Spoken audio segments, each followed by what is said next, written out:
Vamos continuar a analisar a sabatina dos presidenciáveis, dessa vez Renan Santos e Flávio Bolsonaro. Boa. De novo, Boa. no modelo da Sapucaí política, então a gente vai dar a nota. A gente já deu a nota pro Caiado e pro Zema, os dois foram ok. Acho que o Zema foi até melhor do que o Caiado.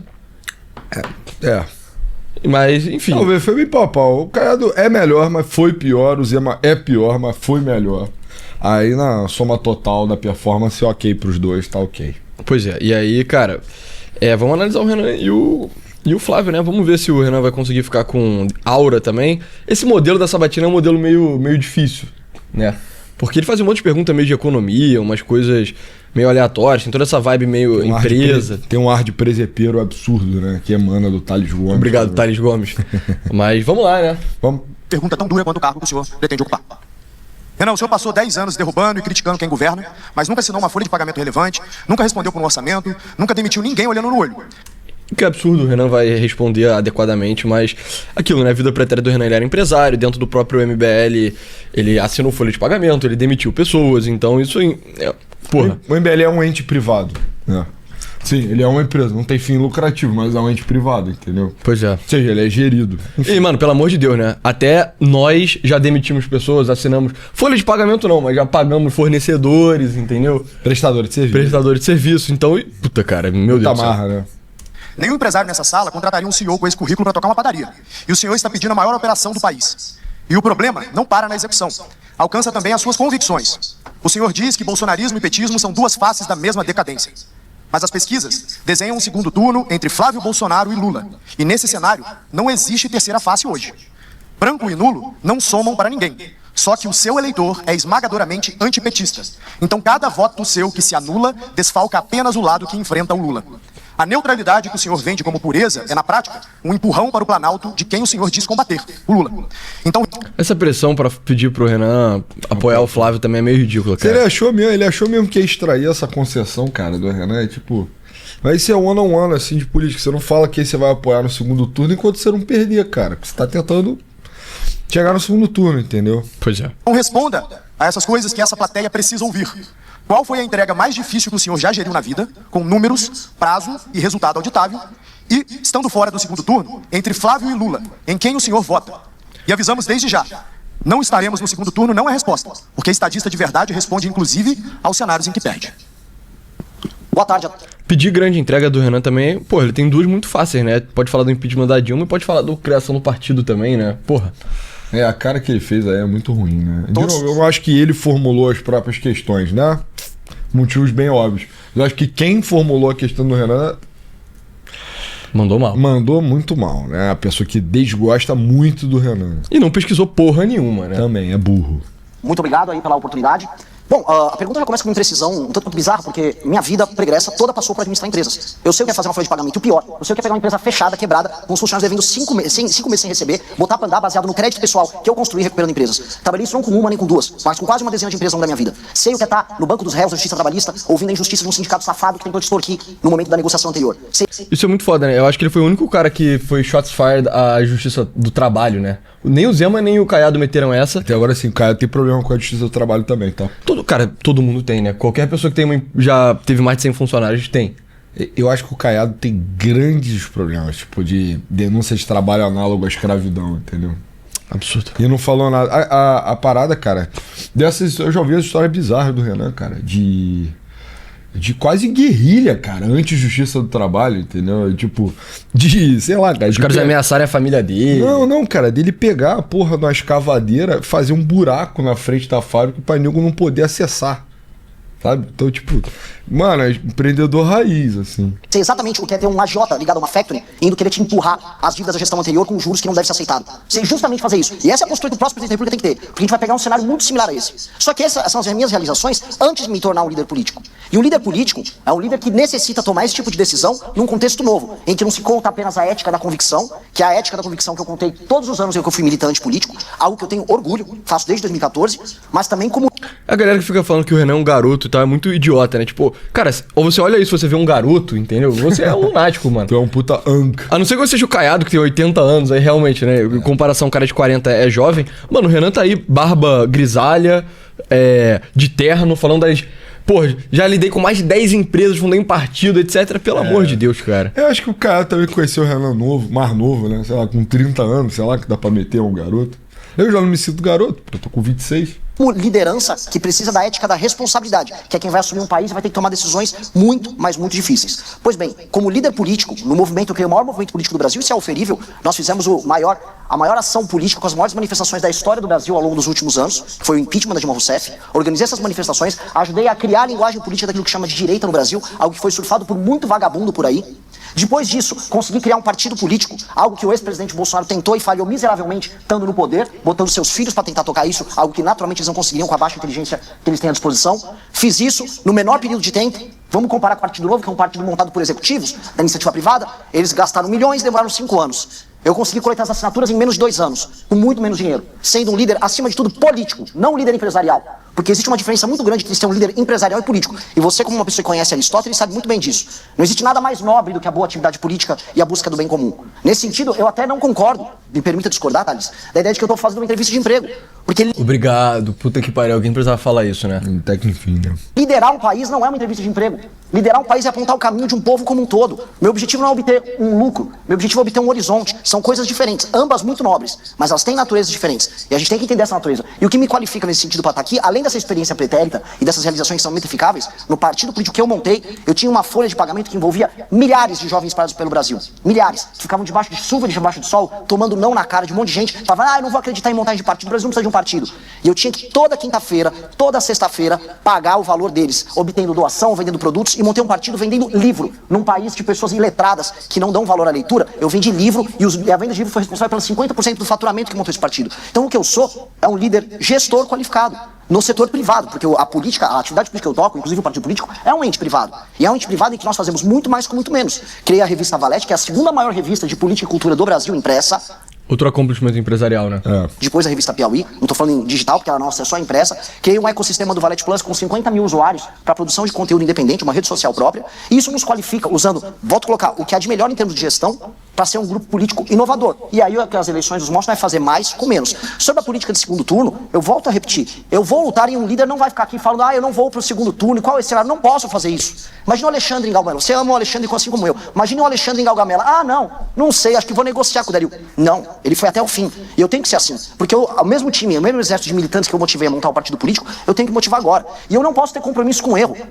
A família Bolsonaro e o lulismo são duas faces da mesma moeda, não porque são iguais. Eles são diferentes entre si, mas porque ambos geram danos terríveis para o nosso futuro. A gente está penhorando o nosso futuro. A discussão política dessas eleições vai ficar centrada no quê? O Lula dá mais um pouco de pé de meia, o Lula dá mais um vale-gás para as pessoas e o Flávio Bolsonaro oferecer celular de graça para mulher, para melhorar a intenção de voto com mulher? Essa que se tornou a discussão política no Brasil, que está falando de desindexação, desvinculação, reforma de competitividade. Eu não aceito trabalhar com essas categorias. E isso não é ficar neutro, isso não é fugir. Até porque quando você adota esse caminho, o que acontece é que você apanha dos dois lados, que foi o que aconteceu comigo. Mas sabe o que acontece também? Você se torna um líder melhor. E esse é o ponto. Eu só estou aqui sentado, tendo a honra de estar sentado com vocês conversando, porque eu adotei um caminho, não da neutralidade, mas de enfrentar ambos, de não aceitar o erro de ambos. E isso me tornou um líder qualificado, que de acordo com algumas pesquisas, como é o caso da Atlas, já me coloca em primeiro lugar no público de 16 a 24 anos, ou seja, construindo um horizonte novo. E citando aqui um líder empresarial que deve ser referência para todos vocês, que é o Peter Thiel, ele já dizia bastante: crie seu próprio monopólio. Crie antes de tudo seu próprio monopólio. Seja líder de uma tecnologia que ninguém pode imitar.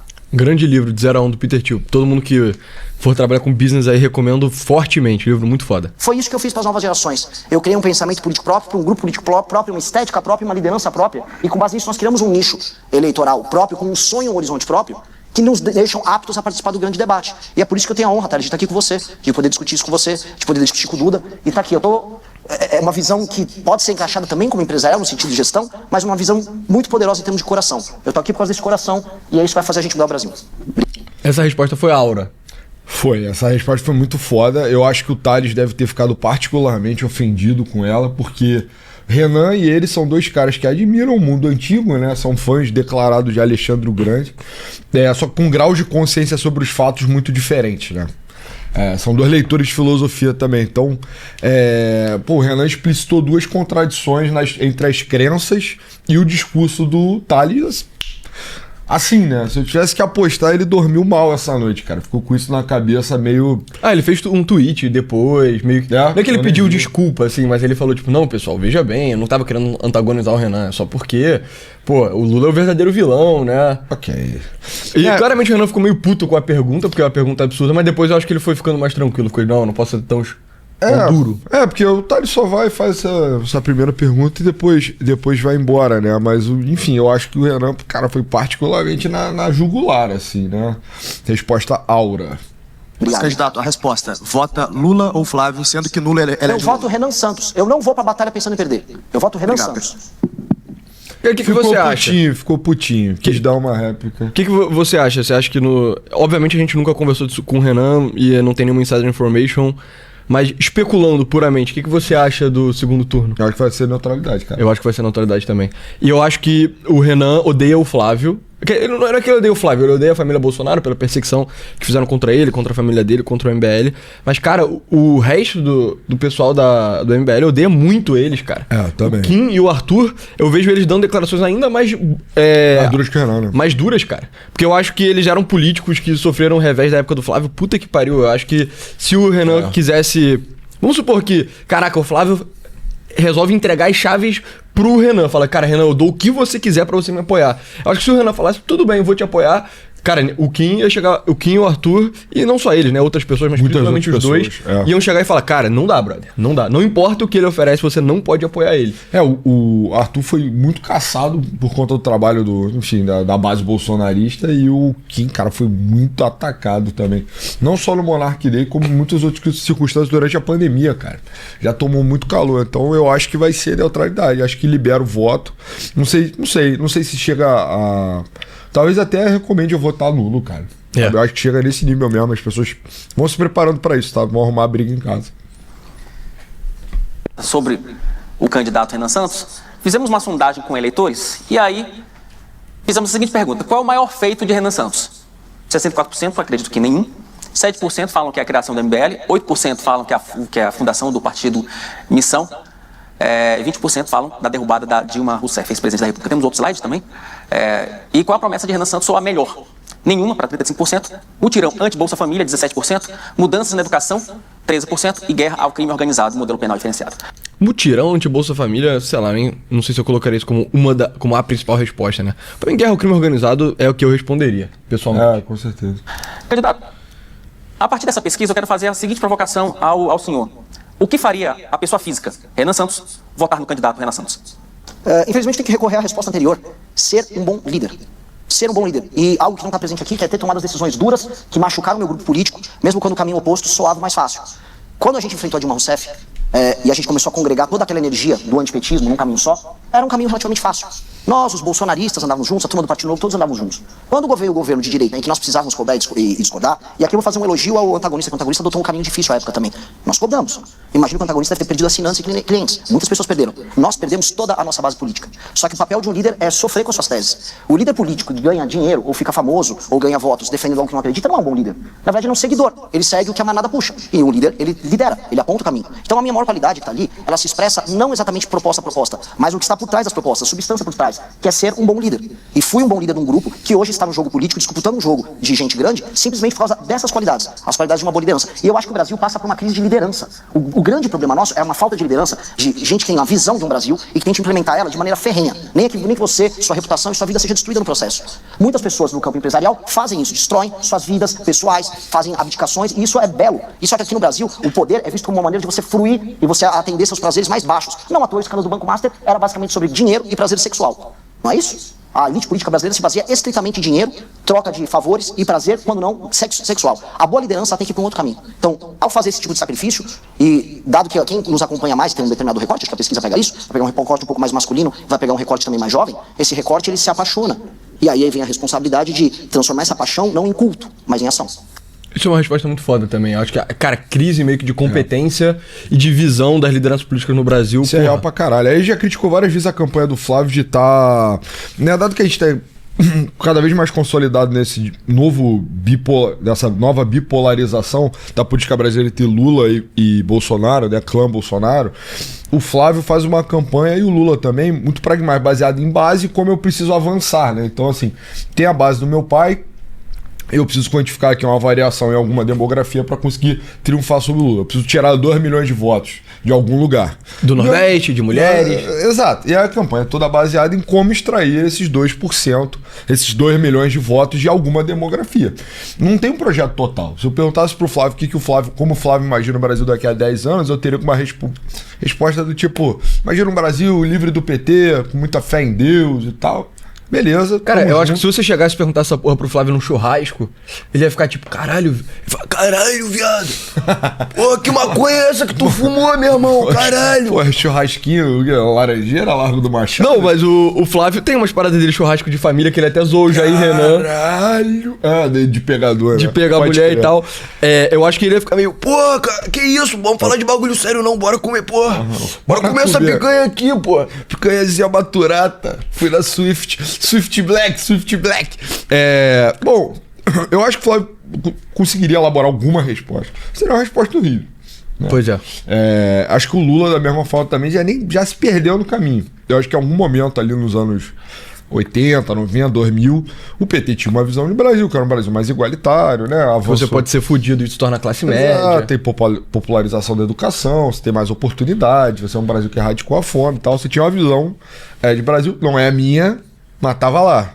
Agora sobrou só o cinismo da coisa, a decadência da coisa, aquela imagem. Toma gás, toma pé de meia. E toma tênis da Nike, toma ar-condicionado, implante capilar e caralho. Então a gente tá indo por esse caminho, não faz mais sentido também. Então, entre essas duas opções, eu sinto vontade de vomitar. Se você perguntar pro Renan como ele imagina o Brasil, você tem uma resposta muito boa. Eu acho que isso faz muita diferença no grupo do MBL, que é ter imagens que engajam, né? Imaginação que engaja e que faz querer brigar. Então eu acho que a resposta do Renan é boa também, cara. Acho que talvez, só para ser crítico, a gente tem que fazer alguma crítica em algum momento, talvez tenha soado muito autocentrada a resposta. Sim, sim. Isso é uma coisa, na minha vida, pessoal, quando eu converso com as pessoas sobre o Renan, uma das críticas que o nego fala, porra, ele é meio arrogante, sabe? Cara, mas a parada é, eu nunca tive problema com um nego arrogante, eu sempre gostei muito Eu de... mesmo sou culpado disso. Cara, eu me lembro de, sei lá, ter 12 anos e eu vi os raps que os rappers só ficavam falando com foda eles eram, eu ficava, caralho, porra, o Dr. Dre é foda mesmo, moleque, porra, o DMX é foda. Porque DMX é um rapper que não é arrogante. Eu sou a porra de um cachorro! E cara, eu gosto da Pitbull mentality, mano. Sim, eu acho maneiro também, mas eu entendo como começar o gabarito da resposta. É verdade, é tudo verdade. Começar o gabarito com a resposta pode soar muito, caralho, esse cara é meio egocêntrico e tal. O que o Renan absolutamente não é no trato pessoal, né? Sim. Tipo, Sim, é bizarro sim, como a gente já conheceu políticos de escalão mais baixo, que são, tipo, ordens de magnitude mais arrogantes que o Renan, entendeu? Sim. Eu só falando assim, da resposta mesmo, né? Nada contra ele. A sua palavra para o colega Duda Teixeira, diretor da revista Cruz, olha. Renan, vamos começar pela questão mais polêmica, que é o bordão que vocês têm do prendeu, matou, né? Você pode explicar qual que é essa ideia e quem que Obrigado, que não tô mais fazendo pergunta sobre economia. Puta que pariu. vai morrer nessa história? Eu espero que... Assim, eu recebi uma pergunta similar lá do pessoal da Globo, lá no nosso congresso, né? Ele falou, poxa, você quer diminuir as mortes, mas você quer aumentar a letalidade policial? No que eu respondi, olha, então vamos fazer o seguinte, eu vou agora comunicar os líderes do tráfico para se entregarem de maneira voluntária, até no governo Lula. E tá tudo bem, não precisa haver morte nenhuma, não tem uma vocação pra Rambo, nem tô afim de ter. Mas a gente sabe muito bem que o Brasil vai precisar combater essas organizações e essas instituições. O bordão não fui eu que criei como se fosse uma agência de marketing. Ele surge da própria militância. Ele surge de um processo natural. Eu faço lives diárias em que eu comento problemas e esse bordão surgiu quando da morte de um empresário que estava andando de bicicleta na frente do Parque do Povo. Alguns aqui conhecem o caso. E diante do assassinato dele veio uma revolta. Porque ele entrega seu celular e o bandido de maneira voluntária opta por atirar nele. E assim, é uma banalização da vida, ou uma banalização da atividade do assassinato bizarra. E aí você vem e responde, o que você vai fazer com ele? Só tem duas circunstâncias que você pode entregar com um cara desse. Ou você prende, ou você mata. Se entregou, prendeu. Combateu o policial, reagiu, morreu. Não deve haver uma terceira alternativa. O problema é que, e essa é uma pequena reflexão, não sei se eu tenho tempo para isso, mas... O senhor tem 32 minutos e 40 segundos, se for 40 suficiente. segundos, puxa. Tá, então ótimo. Gostei da precisão. O que acontece é que o sentimento de culpa que veio do regime militar, da ideia de violações de direitos humanos, contaminou a cabeça do legislador, dos juristas, na redemocratização, de modo a você ficar impondo garantias muitas. Cara, eu gosto do estilo de gesticulação do Renan, sabe? Eu gosto de meio que gesticular de forma mais aberta e depois ficar mais contido. Aí meio que olhar pra nada, pra depois olhar pra pessoa. Dá a entender que ele meio que tá pensando, enfim, só o detalhe. a quem comete um determinado crime violento e você tornou no final a pessoa, a sociedade refém deles. E aí a ideia da prisão, a ideia da pena ficou vinculada, por exemplo, à ressocialização, quando não tem que ser o caso. Eu acho que uma das perspectivas de direito penal que a gente tem que trazer é o direito penal voltado para a vítima. A vítima só vai entender que o pacto social é válido se ela se sentir contemplada. Essa coisa do direito penal voltado pra vítima é meio que uma discussão um pouco no meio do direito penal, né? Que a parada é de tipo, cara, o direito penal voltado pra vítima é uma... Apesar de ter um nome tão belo, né? Se você chegar nisso pra um your average criminalista, ele vai achar que você é um nazista, né? Sim, eu ouvi do Kim, cara, que isso tá pra ser positivado na Constituição, cara, inclusive. A garantia do tipo direito, né, no artigo 5º. Vai estar lá a garantia de ser restituído através do processo penal. O direito da vítima de ser restituído através do processo penal. Então, assim, tá avançando, né? Tipo, o consenso do mundo jurídico tem, né, por conta de um esforço político, principalmente por causa da situação catastrófica que se encontra o Brasil hoje, tem avançado agora no sentido reverso, que a gente, chegou no ápice, no extremo do garantismo. Exato, né? e o garantismo é meio que você tá garantindo o quê? Você tá garantindo os direitos do acusado. As prerrogativas do condenado, né? Então é um direito que ele não vai tomar porrada, que ele não vai ficar em condição insalubre, que ele não vai ser preso justamente, vai ser preso morto precocemente, que ele não vai ser morto e tal. As garantias, os direitos humanos ali, né? E além disso, as garantias cidadãs também do condenado. O que acontece aqui, o que está ficando claro para o Brasil, é o diagnóstico cada vez mais da sociedade brasileira, e o Renan tem importância nesse avanço de opinião, é de que, mas o cara que tomou a facada, e o cara que perdeu o celular, e o cara que invadiram a casa dele, ele também precisa ser restituído. Também tem direito, né? Também tem que garantir o direito da vítima. Exato, ele é o alicerce do processo. Aí é uma mudança de enfoque, né? É uma mudança de enfoque. Isso é muito importante. Através do senso de justiça, por uma pena que venha a atingir o seu ofensor. Essa é uma ideia de justiça mais ampla do que vou pensar permanentemente em ressocializar. Então, o Prendeu Matou é uma resposta sobre isso. É uma resposta sobre um pensamento, e eu fui estudante de direito, é um pensamento errado que tomou as discussões sobre matéria penal nos últimos 30 anos e que agora está se alterando. Candidato, o senhor falou em impacto social, e algo que eu inclusive falei no início das sabatinas, é que um desafio do próximo presidente da República vai ser refazer um pacto social em nome da governabilidade, principalmente tentando restabelecer o sistema de freios e contrapesos, aquele que todos nós...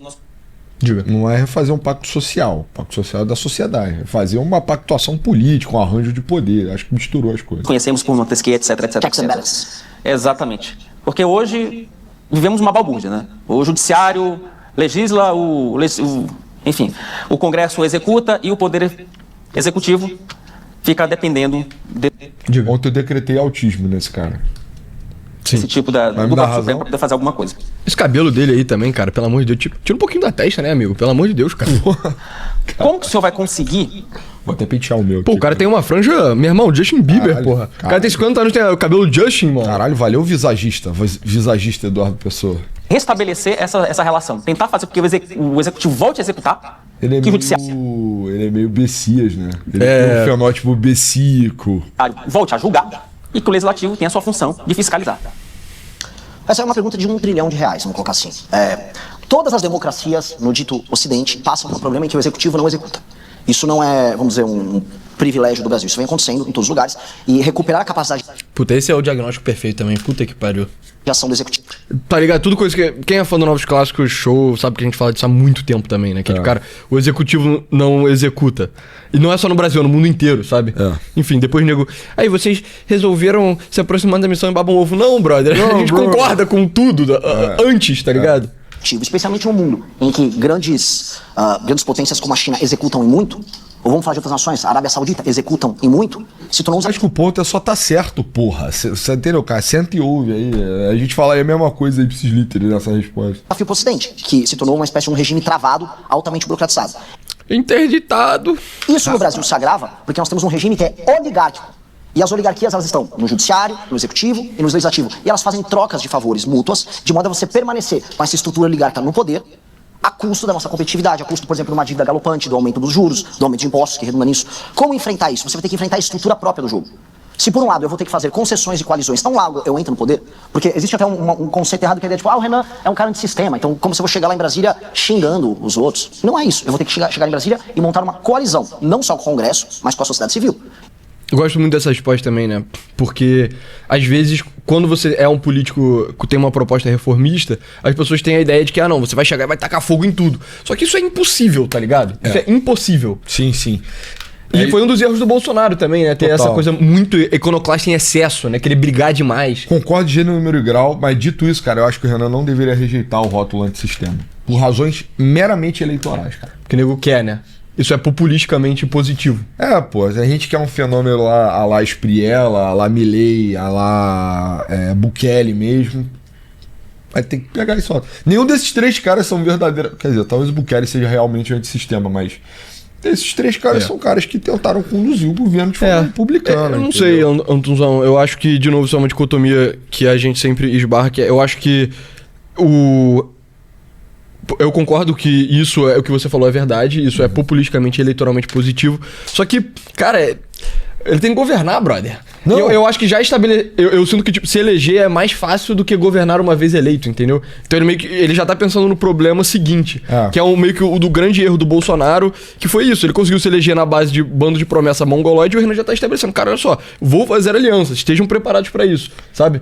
Eu acho que Fala. Não, eu acho que valeria saborear um pouco mais. Sou antissistema nesse sentido. Sim. Mas não nesse sentido, entendeu? De ser, vou chegar lá brigando com todo mundo. Sou antissistema nesse sentido que eu sou contra o sistema que tá posto. Eu acho que coisa do gênero. ser soft nessa pergunta também eu acho que é bom porque deixa o sistema menos com medo. Porque uma coisa que o Bolsonaro esperava era medo, brother. Nego de esquerda tinha medo do Bolsonaro. Era um medo retardado. Ainda tem. Era um medo meio retardado de, nossa, ele vai matar gays e tal. O Bolsonaro obviamente nunca ia matar gays. Agora, dar um golpe é uma parada que ele tentou, entendeu? O Trump, ele bota medo nos democratas lá nos Estados Unidos. E dá medo pro teu inimigo sem sentido, talvez seja melhor, tipo, não, relaxa, cara, tá tudo bem, tá tranquilo, blá, tu vai, mata ele, sabe? Enfim. E uma coalizão vai passar a convencer da Rede Globo, ao empresariado, à agricultura, a formadores de opinião, a ter certos consensos junto com líderes partidários para que eu possa ter governabilidade. Essa governabilidade vai se dar em pautas que tem que estar muito clara para todo mundo. Não é assim, vou ter 4 anos de aliança com uma maioria no Congresso. Como foi o governo Lula 2, por exemplo, que com o Petrolão, ele estabeleceu uma maioria para PEC e não passava PEC nenhuma, que importava. Nenhuma reforma foi feita naquela época. Nós temos que saber quais são os temas centrais. Desindexação, desvinculação, reforma da Previdência, uma agenda de competitividade muito poderosa, reformas em termos de matéria penal. Então, ok, eu vou precisar de maioria para PL, para algumas, e maioria para PEC. E vamos trabalhar caso a caso, gerando essas maiorias na sociedade civil. Ao fazer isso, eu começo a entregar coisas. Eu recupero a capacidade do governo federal de executar e ter a sua, vamos colocar assim, sua credibilidade de que as coisas voltaram a acontecer. Eu já falei isso várias vezes também. Eu acho que incluir a sociedade civil e a mídia no jogo político, nos tabuleiros, eu acho uma coisa muito positiva. E foi algo que o Bolsonaro meio que ignorou. Então a mídia ele resolveu tratar como inimigo, um erro grotesco. E ele tinha apoio das massas, mas ele não usava isso pra fazer pressão pra conseguir posição política. Eu falei isso no episódio solo, né? Que você infelizmente estava lá em São Paulo como repórter destacado do Novos Clássicos Show. Que eu acho que o MBL faz isso muito bem, fez muito bem no impeachment da Dilma, consegue meio que mobilizar bem. Coisas populistas pra passar avanços legais, sabe? E aí eu tenho que retomar determinados instrumentos que hoje estão na mão do parlamento para servirem ao executivo. Vou colocar uma coisa em primeira mão que nós precisamos fazer e que não é exatamente a coisa mais antissistema do mundo em falar. Nós vamos ter que usar as emendas parlamentares a nosso favor. Para obter governabilidade e para obter espaço fiscal, que é uma coisa que interessa para vocês bastante, espaço fiscal representa investimento, representa também queda nos juros. O nosso ajuste fiscal... Eu acho que você falar isso de antemão é muito bom também.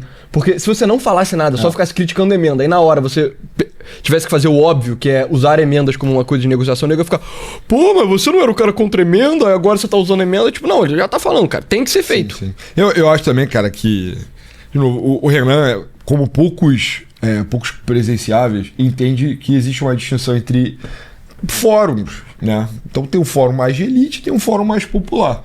Isso que ele falou é incognoscível, né? Não poderia ser conhecido pelo peão. A verdade é essa. Né? Você tem que dominar aqui que são emendas, você tem que dominar aqui que é espaço fiscal, você tem que imaginar, né, como você consegue fazer essa interação para gastar mais e ao mesmo tempo economizar mais. Aí faz muito sentido. Eu acho que ele não hesitar em falar esse tipo de porra. Aí, que é um lugar importante. É um lugar com mente brilhante, né? Tipo, grandes sábios de Aristóteles, como Tales Gomes. Isso aí enfim, complicado. Mas aí, dos lugares pra falar é esse, entendeu? Que o cara fala, caralho, esse cara realmente tá pensando sobre isso. Entendeu? E ele modula muito bem. Fiscal vai passar também por estabelecer um determinado gatilho. Todo valor, em toda votação orçamentária que você reduz de despesa obrigatória, abre espaço para investimento. Sim. Abrirá também espaço para aumento das emendas. Elas não serão mais condicionadas à receita, elas serão condicionadas ao aumento do espaço de investimento. Porque o Congresso Nacional tem que ficar vinculado a cortar gastos obrigatórios. Eu vou pular para a próxima pergunta só para não ficar longo demais. Quais são as 3 primeiras medidas iniciais de um primeiro dia de governo que podem ser, que serão utilizadas para melhorar o ambiente de negócios? Eu vou falar anterior a isso, porque o governo vai começar a transição. E a primeira coisa que o presidente da República tem que fazer é na transição. São as reformas fiscais altamente impopulares, que vão mudar a trajetória da dívida e assim mudar a trajetória dos juros futuros no Brasil. Eu preciso passar a desindexação dos valores previdenciários do BPC, que hoje estão vinculados ao aumento do salário mínimo, e eu preciso passar a desvinculação dos gastos de saúde e educação, que são vinculados à receita. Quando a gente falou sobre o Zema, a gente criticou ele por não ser específico nas respostas, mas deu a entender que, tipo, cara, mas de certa forma, se você só corrigir a Previdência, você meio que não precisa corrigir mais nada do ponto de vista orçamentário. O Renan falou sobre a Previdência, porque isso é óbvio, e foi mais específico, né? Então só é uma resposta melhor mesmo. São duas coisas que são PEC e que precisa passar porque isso mexe com o crescimento completamente descontrolado que a gente tem dos gastos e, por consequência, da dívida. O candidato só sabe que, assim, em várias situações no Congresso se tentou mexer na DRU e outros não conseguiram. Pois é, outros governos também tentaram mexer em muitas agendas e passaram, em outros não. Um governo como o Fernando Henrique passou muitas agendas tendo de 98 a 2002 um governo impopular. O Michel Temer tinha 3% de popularidade e conseguia passar reformas. Eu tenho achado que tem tido muito desse tipo de interlocução vindo dos entrevistadores no geral pra todo mundo. Ah, mas os outros não conseguiram, você não vai conseguir. Sinto que essa é a mesma porra da tua mãe falando, seus amigos pularem da ponte, você vai pular. Sabe, que é meio... Bro, isso é falacioso. Tipo, porra, o Lula não conseguiu, o Fernando Henrique não conseguiu, foda-se. Eu sou o Lula, porra. Eu sou o Fernando Henrique, tipo... Eu só acho que isso não entra no mérito da coisa, né? Nunca, não é pertinente. Mas, de certa forma, é uma ponderação razoável falar, pô, mas isso é difícil. Beleza, né? Ser presidente é difícil também, é tudo difícil. Você tá no campo das coisas difíceis, entendeu? Eu só acho que essa pergunta é muito repetida. Ou então essa interlocução é muito repetida. Muita gente tentou e não conseguiu, hein? Fazer o quê? I'm different, man. Não, I'm different. Different breed. Eu acho que sim. Mas ao mesmo tempo também, tipo, porra, isso aí é muito difícil. Cara, mas é o que tem que fazer, entendeu? Se tá todo mundo tentando fazer, porque tem que ser feito, pô. Eu vou fazer, vou tentar também, pô. Aí vai dar habilidade em construir, em negociar, em usar os instrumentos todos que você tem à disposição. E falo aqui de maneira muito realista, inclusive as emendas, de maneira republicana, mas inclusive as emendas, para poder obter essa maioria. Com o entendimento de que se nós não fizermos isso, não haverá credibilidade para a queda dos juros. A queda de juros que vai acontecer sem ser marretada, que ninguém aqui é moleque que vai falar baixa hoje o Banco Central é independente. O Banco Central só vai ter meios de fazer isso, não porque o Renan entrou e ele tem credibilidade porque é para o mercado. Não. Tacou o Zema, shots fired. É porque nós já estamos antecipando já na transição. Então essas são as medidas que vão afetar diretamente a mudança no ambiente de investimentos, ambiente econômico no Brasil. E essa é uma resposta que eu não tenho que nem esperar o dia 5, que é quando o presidente toma posse. É uma resposta para dar... Zema meteu que só de sentar, a sentada dele ia ser tão forte, caralho, que ele ia baixar 10% a taxa de juros. Só na sentada. Rapaz, deixa eu botar aqui. Que pressão, hein, Zema? Dia seguinte, a vitória no segundo turno. Duda. Renan, outra proposta de vocês é a desfavelização, né? Você podia explicar também o que é isso e o pessoal que mora nas comunidades deve ficar preocupado? Não, pelo contrário, né? Eu vou salvar eles. Eles têm que ficar felizes. A desfavelização... assim, Gosto muito desse tipo de pergunta, sabe? Que você tem uma proposta que o senso comum é tipo, poxa, mas, caraca, o senso comum meio de esquerda é, pô, mas isso vai ser ruim. Você fala muito pelo contrário. É justamente para beneficiar quem você diz defender. É tipo, caralho mesmo. Acho que mostra uma confiança, mostra uma profundidade de pensamento muito foda. Eu também recebi uma pergunta da Folha de São Paulo, né? Que eu falei assim, olha, uma pessoa que mora numa favela, ela não é hoje um cidadão. Ela não é um titular de direitos, ela no máximo é titular de deveres. E ela vive diante de um sistema jurídico paralelo, não escrito, que é o do crime organizado. Que às vezes até é escrito, tá? Mas, enfim. O que é a política de desfavelização?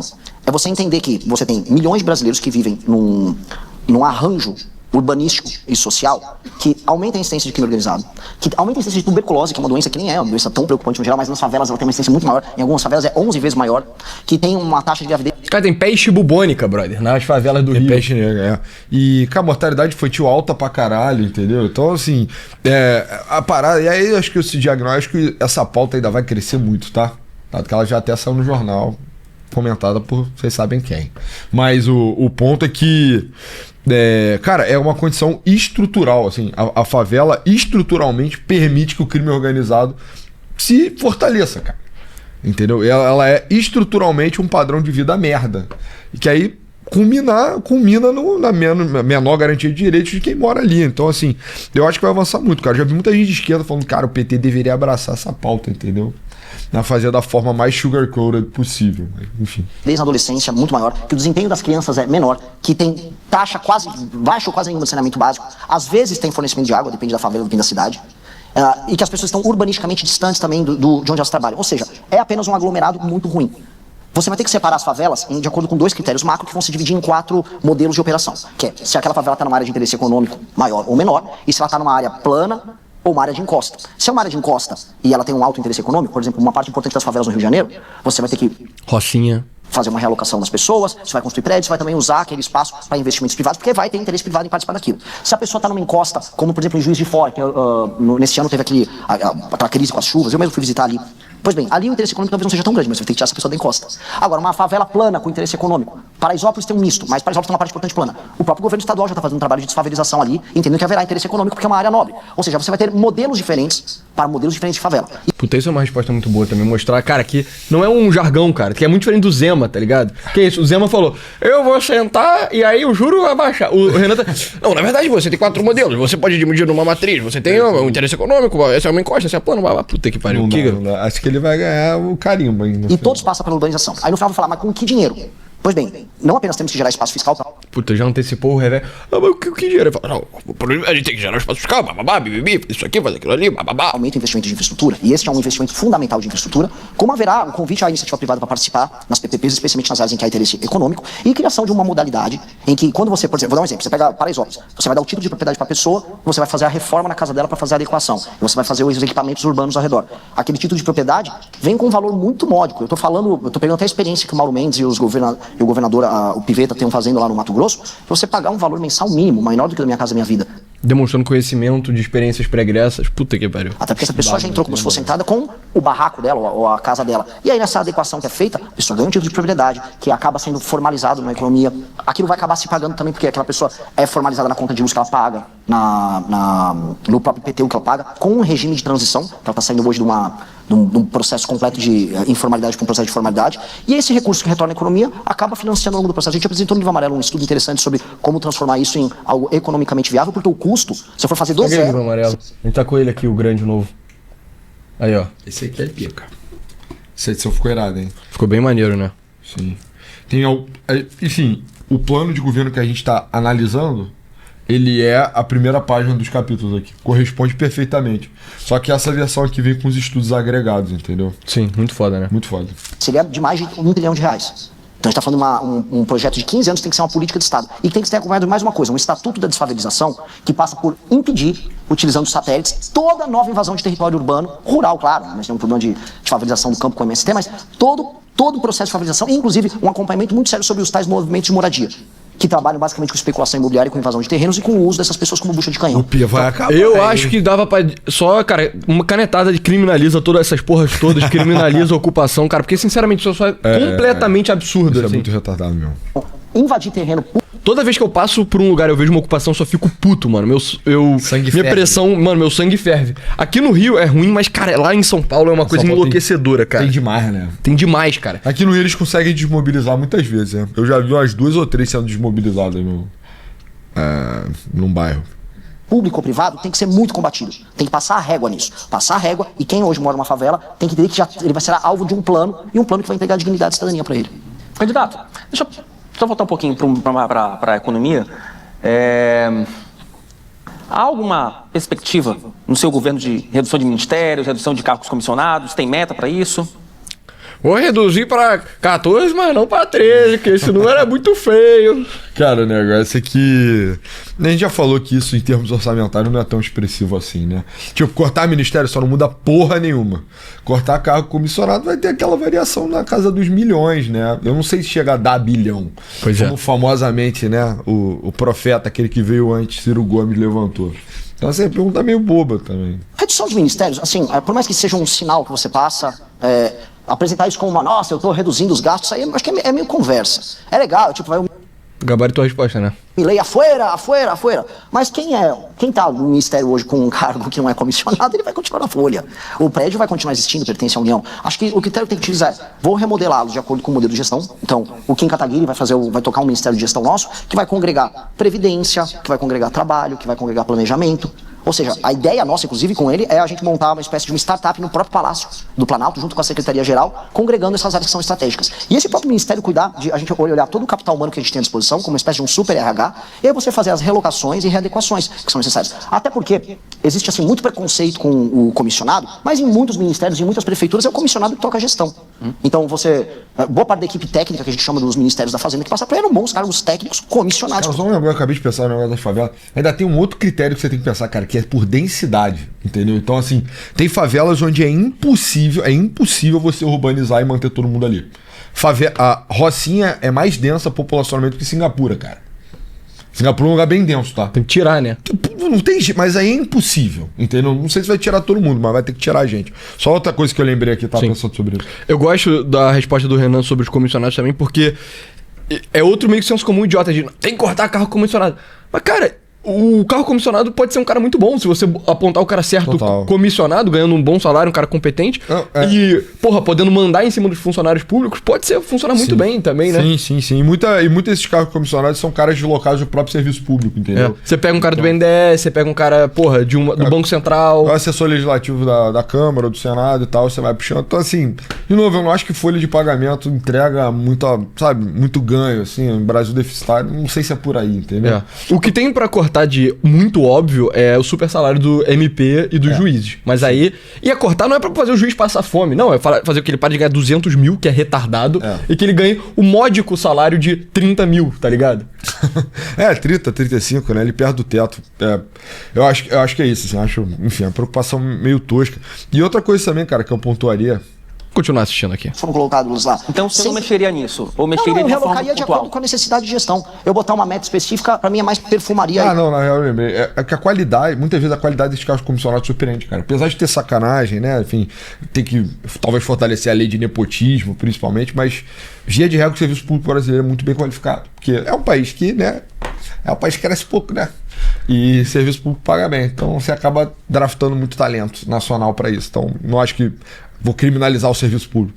Não é por aí. E eu fugir do que é verdadeiramente popular, mas gera resultado fiscal. Eu falo da desindexação do salário mínimo, da aposentadoria do BPC, do aumento do salário mínimo, é impopular, mas te dá resultado fiscal muito grande. Muito grande. Isso vai permitir que os juros caiam, que o dinheiro das pessoas valha mais, inclusive do aposentado. O dinheiro dele vai valer mais no fim do dia. Só que aí eu falo isso, não dá tanto volta que eu falo, eu vou cortar 20 ministérios de uma vez. Eu acho isso bobo, honestamente. Eu acho que tem que obedecer critério de gestão. É isso. Reforma de Previdência. Isso eu acho que, se você fala isso pro empresário de verdade, sabe? Enfim, é aquilo, né? Tem empresários e empresários. Nesse evento eu imagino que vai ter alguns de verdade, mas vai ter uns de mentirinha. Se você fala esse tipo de coisa pro cara de verdade, ele vai ficar, vai ficar pau endurecido, vai ficar puta que pariu, mano. Realmente, né? Essa porra de ficar cortando o ministério é mó bobeira, você tá certo. Previdência. Reforma paramétrica, tá? Inclusive. Mas assim, cara, não sei se é porque, né? Mas eu lembro disso ser debunked na transição da Dilma pro Temer, assim. Sim, foi debunked. Debunked. Eu acho que isso pra mim sempre foi muito claro. Sei lá. O Temer cortou uma porrada de ministério, né? Aí eu lembro da época petista, tipo, beleza, mano. Olha os gás, a folha aqui de gás não mudou nada. Aí só, debunk! Nossa, a gente tem que alterar os parâmetros, tem que ter um gatilho automático. Inclusive a OCDE tem uma lista das nações que trabalham nessa linha, que é você tem um gatilho automático conforme a idade avança, naturalmente o sistema previdenciário se adequa àquilo. E nós temos que reduzir as exceções. Reduzir ou quase encerrar as exceções. Nós temos tanta exceção, e a última reforma incluiu tanta exceção, que no fim do dia ela nunca tem um efeito que ela precisa, tanto que ela precisa ser refeita. E vou te falar, eu gostaria de passar a Previdência junto nesse pacote que envolve desvinculação e desindexação, na transição. Só para fechar, para entregar para o Duda, né? Eu queria aproveitar só explorar uma questão sobre incentivos fiscais. O senhor, num eventual governo Renan Santos, o senhor cortaria incentivo fiscal, ou faria uma análise, faria uma readequação? Vou cortar muito incentivo fiscal e também farei muita readequação. Você tem modelos que funcionam e modelos que não funcionam. O do agro funciona. O do agro funciona. E quando comparado aos nossos concorrentes no mundo, o subsídio é muito menor do que os nossos concorrentes globais. Pra você ver, a pergunta que ele fez que o Thales Gomes fez pro Caiado ainda tava meio errada, né? E o agro, ele se tornou uma cadeia que hoje ela não é apenas agro. Quem vai no Mato Grosso, eu fui no Maranhão, que é uma das regiões. Você é do Maranhão. Sim. Você vai pra região de Balsas, hoje você tem usina de etanol lá em Balsas. E é o agro, o capital do agro, gerando tecnologia e se tornando agroindústria, pra exportar. Aquilo mudou a dinâmica em Balsas. Quando você vai pra Pinheiros, a terra do Sarney, você vê um negócio decadente, triste. Você vai pra Balsas, por mais que urbanisticamente ainda tá se arrumando, já é outra energia. Você vai pro Mato Grosso, outra energia. É a transformação do agro em agroindústria. Então, isso tá dando frutos pra gente. Inclusive, boa parte do projeto que a gente tem que ter de Brasil, de sair do Brasil do Bolsa Família, passa a entender que o papel da agricultura ali é um papel transformador. Ele muda a dinâmica política, econômica e social desses lugares. Então, isso é um exemplo do que funciona, mas logicamente, é aquela coisa, né? O molho... E o que não funciona? O que não funciona, Zona Franca de Manaus, é um exemplo que não funciona. Só a Honda tem 16 bilhões em renúncia fiscal por ano. A Honda para ficar levando equipamento daqui para lá, de cá para lá, só porque tem vamos colocar aqui, uma malandragem fiscal que foi criada. Talvez houvesse ali no período da ditadura militar um objetivo de ocupação. Hoje não funciona. Manaus é uma cidade de 2 milhões e poucos mil habitantes e você tem renúncias fiscais nas casas das dezenas de bilhões de reais. Ou seja, não está batendo. Tem orçamento de capital no Brasil que não dá o que é a Zona Franca de Manaus, e de capital maior. Me corrija aí, pessoal, aqui, mas eu duvido que o orçamento do Rio de Janeiro seja maior, da cidade do Rio, que é bem maior do que Manaus, do que o dinheiro que vai para a Zona Franca de Manaus. Então, lógico que é uma Não sei. Não sei também. distorção. E essa distorção precisa ser corrigida. Só que também acredito que, quando bem implementado, algumas renúncias fiscais podem funcionar. A construção do complexo do agro, que envolveu a Embrapa Pública, e olha só, eu sou um cara também vamos privatizar a Embrapa Pública, mas as frentes pioneiras que levaram a gauchada do sul para o centro-oeste para o norte, isso misturou Estado, misturou iniciativa privada e misturou algum grau de subsídio, e isso gerou algo muito bom. Então, nós temos que saber pontuar e utilizar e não incorrer na esparrela do campeão nacional, que é uma vergonha e não funciona e que a gente não vai cair nisso. Mas olha, o Renan manda muito bem nessa defesa do agro, cara, porque o agro é transformador de realidade, entendeu? Tipo assim, ele pega um lugar, inclusive política, tá? Pega um lugar fudido, dominado lá por alguma oligarquia barata, estúpida, localista, né, bairrista. E aí você bota uma plantação de soja, bota 2, 3, 4, 5, 6, muda completamente, gera riqueza, Sim. muda a realidade, você consegue agregar infraestrutura. Você tem agora, o Brasil está prestes a ser cortado norte-sul por uma mesma ferrovia. Cara, isso é uma demanda que veio do agro, através do agro, entendeu? Sim. Então, é aquilo, o agro faz isso em grande parte por causa de melhorar a economia do lugar, e o agro não tem a desvantagem que a indústria tem de, no Brasil, gerar um bando de sindicatos, sindicalista que elege político merda, entendeu? Então o fato do agro ser meio que uma indústria meio oligárquica, aristocrática, faz com que você tenha a vantagem econômica sem ter o revés político. Interessante. E faz com que, tipo, a China consiga ter o revés econômico da indústria, que é até maior do que o do agro, sem ter o revés político. Por quê? Porque eles mantêm os sindicatos aqui, ó, na colheira. Justinho. Por isso que Eduardo Pessoa, inimigo dos sindicatos. Candidato, como jornalista, li o plano de governo de vocês e fiquei preocupado com aquela questão do código de imprensa. O que vocês querem colocar dentro desse código de imprensa? Tem risco aí de censura? Não fique, muito pelo contrário. Você é um jornalista sério e eu acho que a sua categoria está sendo assaltada por uma modalidade nova que eu vi rodando no Brasil e que eu acho que talvez vocês estejam acompanhando. Algumas páginas de fofoca no Brasil, na verdade, existem dezenas de milhares de páginas de fofoca. Elas atuam como veículos jornalísticos. Cara, eu acho muito bom entrar em discussão sobre regular a mídia, cara. Tem que... mas você é petista! Não, cara.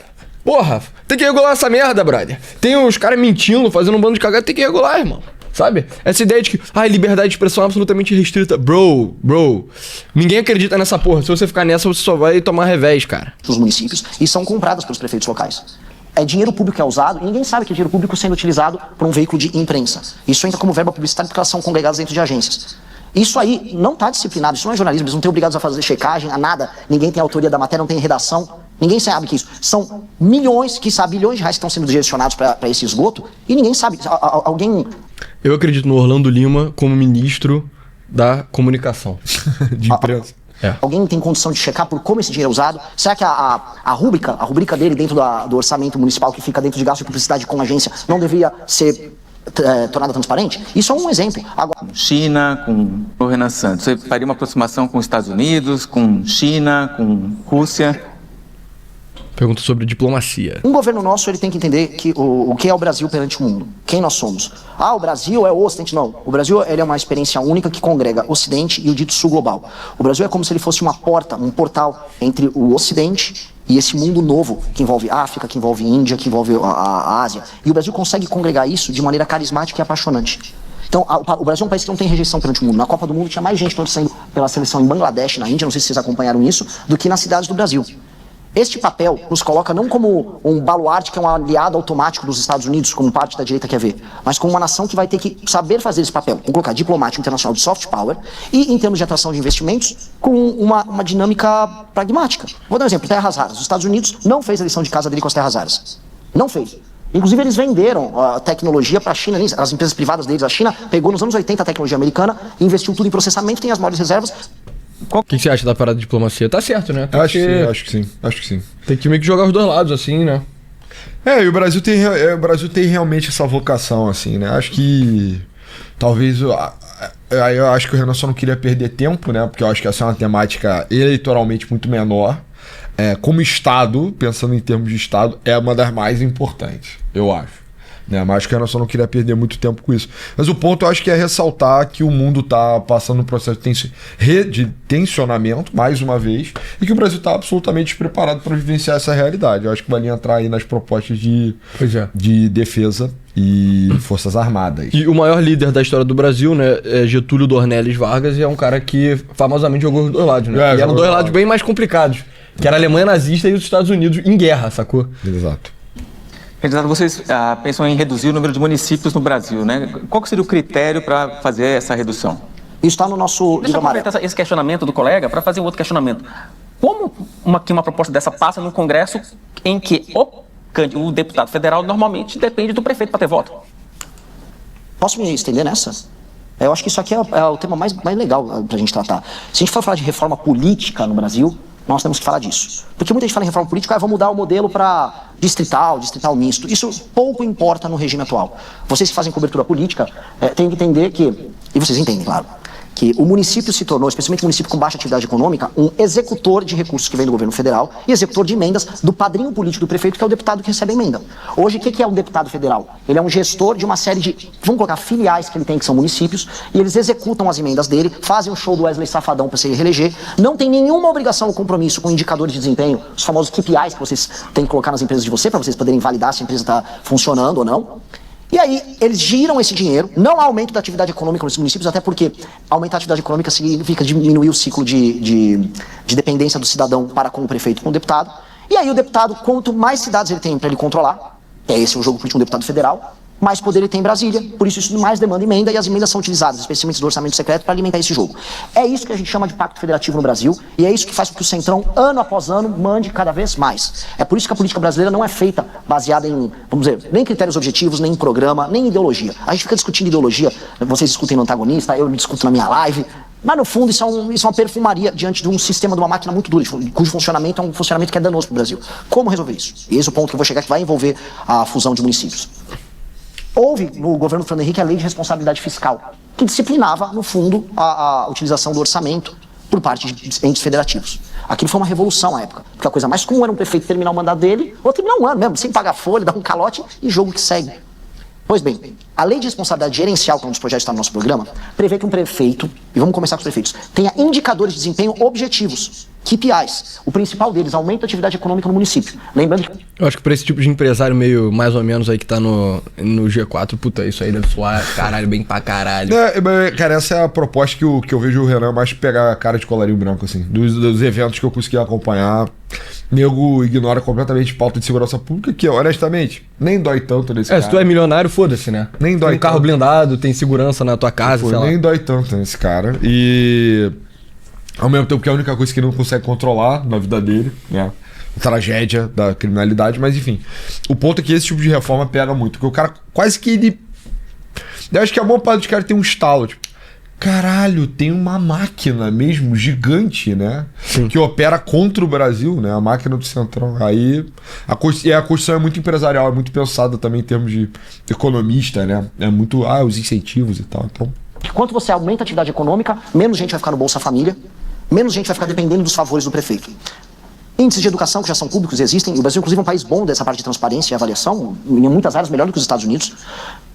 Cobertura de água, cobertura de esgoto, fila nas UBS, ou seja, critérios objetivos que vão entregando uma pontuação do prefeito.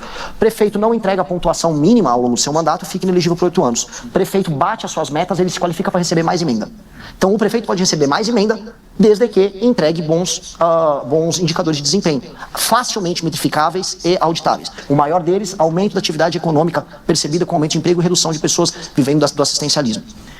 Com isso eu já disciplinei o uso da emenda, e com isso eu permiti que os municípios que hoje têm baixa atividade econômica, que são aqueles que deveriam ser alvo de uma fusão, passem a se tornar, ter sua porta de saída. Caso eles não tenham... A gente falou sobre isso, né, na nossa review das propostas de governo, mas é isso, cara, tá usando a lógica dos próprios caras pra você transformar numa coisa mais positiva, assim, mais saudável. Tipo, o cara tá acostumado a emenda. O que eu faço pra conseguir emenda? Eu tenho que eleger o deputado federal. Agora, pra conseguir emenda, é o quê? Eu tenho que melhorar a qualidade de vida. Beleza, então é isso que eu vou fazer. Tem que botar um prefeito bom, né? Tem que botar um prefeito gestor.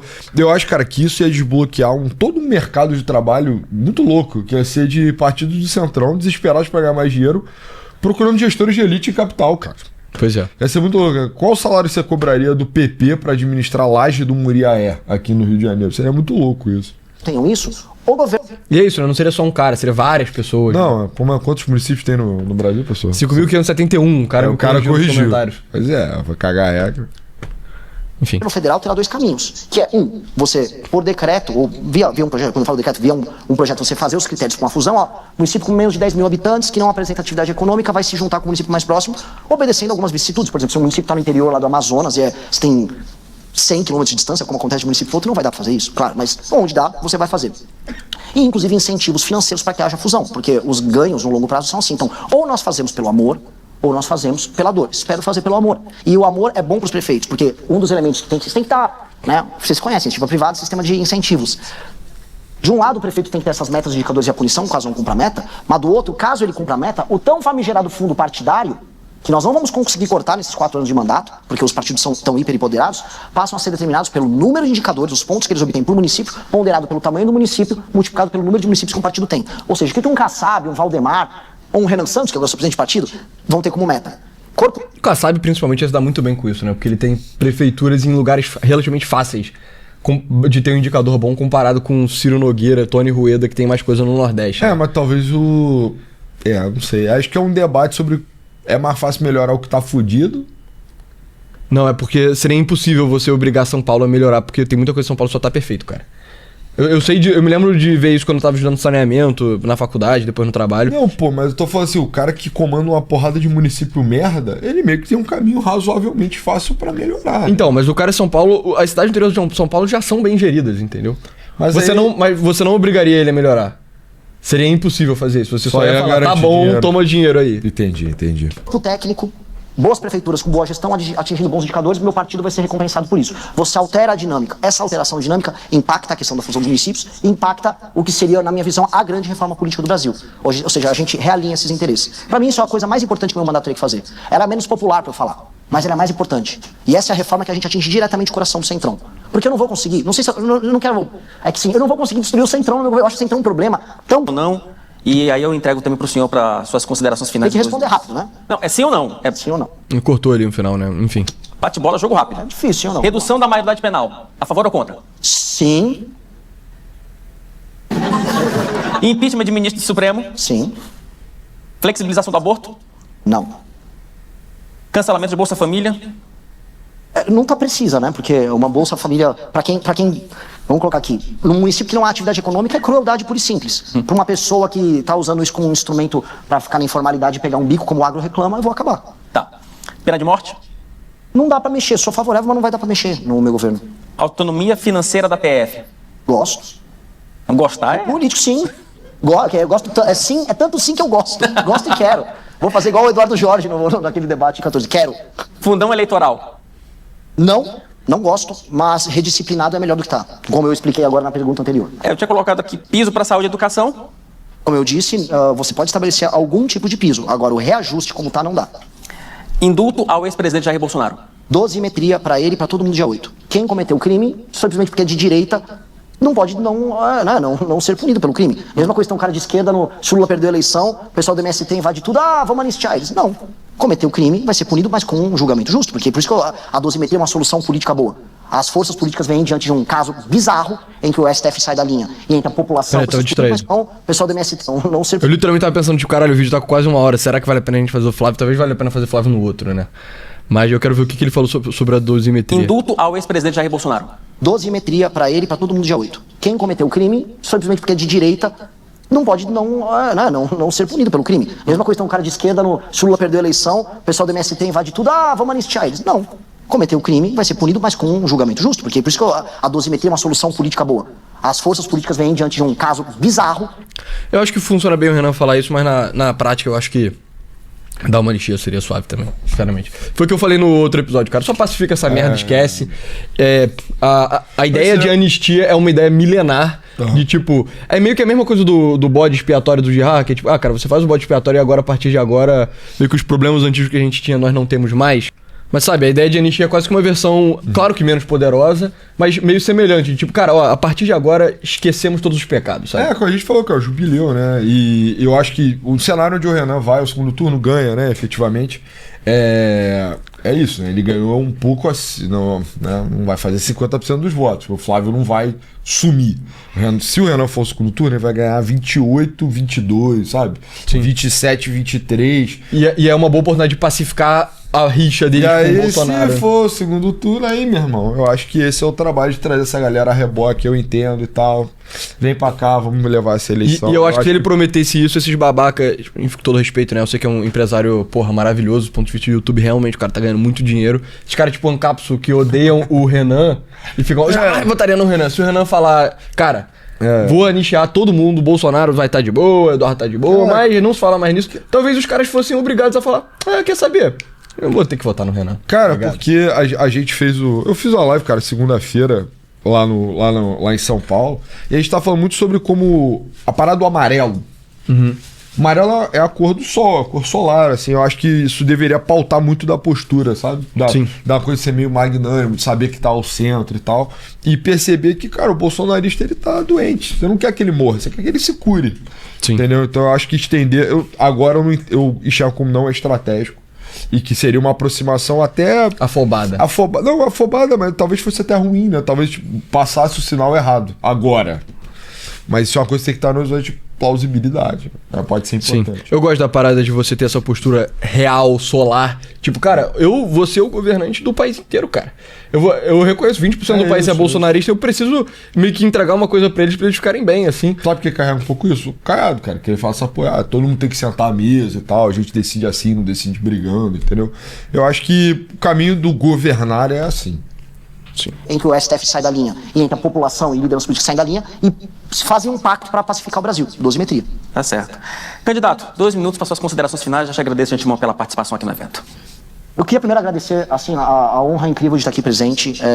Eu queria primeiro agradecer também todos os Deu pra ver claramente que no começo ele tava puto com a pergunta do Thales, ele foi relaxando, né? jovens que coletaram assinaturas que me permitiram estar aqui. Eu só tô aqui porque gente se sacrificou, teve gente que tomou ameaça de morte, gente que foi esfaqueado na rua coletando assinatura pro nosso partido. A gente conheceu o cara que foi esfaqueado, né? É verdade. Eu tô aqui pelas pessoas que foram corajosas em falar não diante do like fácil, do view fácil em redes sociais, de todo mundo que resiste à tentação e de todo mundo que tá aqui não porque, eu não sou o Lula, porque eu não sou o Bolsonaro, mas sim porque a gente tem a chance de tornar esse país uma das 5 maiores potências do mundo nos próximos 30 anos.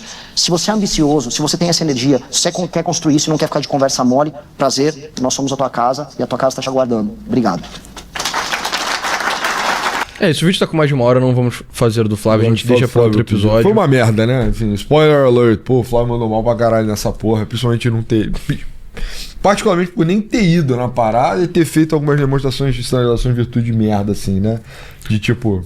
cara, puta, isso é botar tão pode- phony, cara. Mas isso é pra parecer com o pai, né? Que é ridículo, cara. Filho da puta, ridículo, cara. Marqueteiro tem essas Sabe? coisas, né? Marqueteiro, essa... O Flávio é um cara muito... eu fico falando, o Diego reclama a gente por usar inglês, mas é porque em inglês existe a palavra phony, que é perfeito, né? Não, tu me humilhou uma vez no episódio que eu falei phone tipo 20 vezes. Você, porra, eu tô já entendendo e tal. Agora eu vou falar Não, 20 fala. vezes. Cara, phony, mano. O Flávio Bolsonaro é um cara phony. Deixa eu ver aqui. Phony é tradução. Só pra vocês tem nada, entenderem. não. Phone é falso. Beleza, é isso. Meio fake, entendeu? Meio... Exato, é meio que poser, meio fake, mas é fake de uma forma ridícula, sabe? Quem leu Apanhador no Campo de Centeio Em inglês, né? em inglês, ele usa essa porra o tempo inteiro. E pra mim é a forma perfeita de escrever o Flávio Bolsonaro, cara. Ele é falso de uma forma tosca, de uma forma ridícula. Cara, escrever na mão. E você viu o que tava escrito na mão dele? Povo. Era umas paradas totalmente sem sentido. O marqueteiro falou, cara, escreve uma parada aí. Ele escreveu tipo, porra. Mas foi igual o pai dele, tipo, cola de garoto de quinta série. Eu não sei porque o Bolsonaro fez isso na época. Enfim, eu sei, talvez, porque ele é retardado. Mas acho que o Flávio não precisaria disso. Mas, de novo, cara, acho que não tem como não dar aquela nota pro Renan, né? Porque Cara, eu queria não dar aura. eu também, porque vai parecer que a gente tá dick riding ou fazendo propaganda assim. Mas, cara, só foi com muito mais profundidade, com muito mais intensidade, com muito mais propósito, com muito mais detalhe. Foi melhor, cara. Só foi melhor. Só foi muito melhor, assim. Puta Entendeu? que pariu. Foi mais rápido, mais dinâmico, teve nuance, deu porrada no Thales Gomes, entendeu? Botou pra mamar, falou de muito específicos, cara. Falou umas coisas ali, mano, que, cara, Zema e nem o Caiado jamais ouviram falar, pô. Falar de usina de álcool em Balsas, no Maranhão, falar de favela em Juiz de Fora, isso é de quem conhece o Brasil, entendeu? Eu acho que performance de gala do senhor Renan Santos mais uma vez. Pois é, cara, eu realmente não... É isso, eu não queria dar aura pra não parecer que a gente só tá... Cara, sendo meio filha da puta, mas... Porra, cara, foi muito bom, mano. Foi realmente muito bom, sabe? Muito bom, passou rápido. E é esse o tipo de coisa que gera muita diferença entre o Flávio e o Renan quando ele é entrevistado por ser pessoas do setor produtivo, né? Então o Flávio, famosamente, toda entrevista que ele tem com o nego do mercado financeiro manda muito mal. E os caras saem de lá tipo, cara, ele é um retardado, tá ligado? E aí o Renan, cara, ele dá... Mano, que isso, cara? Sabe? Foi um cigarro. O Renan é muito inteligente, muito preparado, cara. Pois é. Pessoal, se vocês quiserem mais conteúdo, entre no nosso site www.novosclasses.com.br. Tem conteúdo extra gratuito e pago se você quiser mais coisas. A gente fez uma discussão do Odisseu. A gente discutiu sobre... Exato, do Odisseia, sobre se ele era Chad ou Beta. E foi uma discussão boa. A maioria das pessoas concordaram com você. Então, isso me dói profundamente. Mas teve um cara ou outro que falou que, apesar dos sofismas, eu estava certo. Então, pelo menos eu... Cada um tem um estilo, né, de argumentação. Exato. Mas enfim, entrem no nosso site se vocês quiserem ver essa discussão. E aí, pra isso, vocês vão ter que assinar um dos 2 planos de 15 ou 30 reais, que também é a melhor forma de apoiar o nosso trabalho. Muito obrigado. Valeu.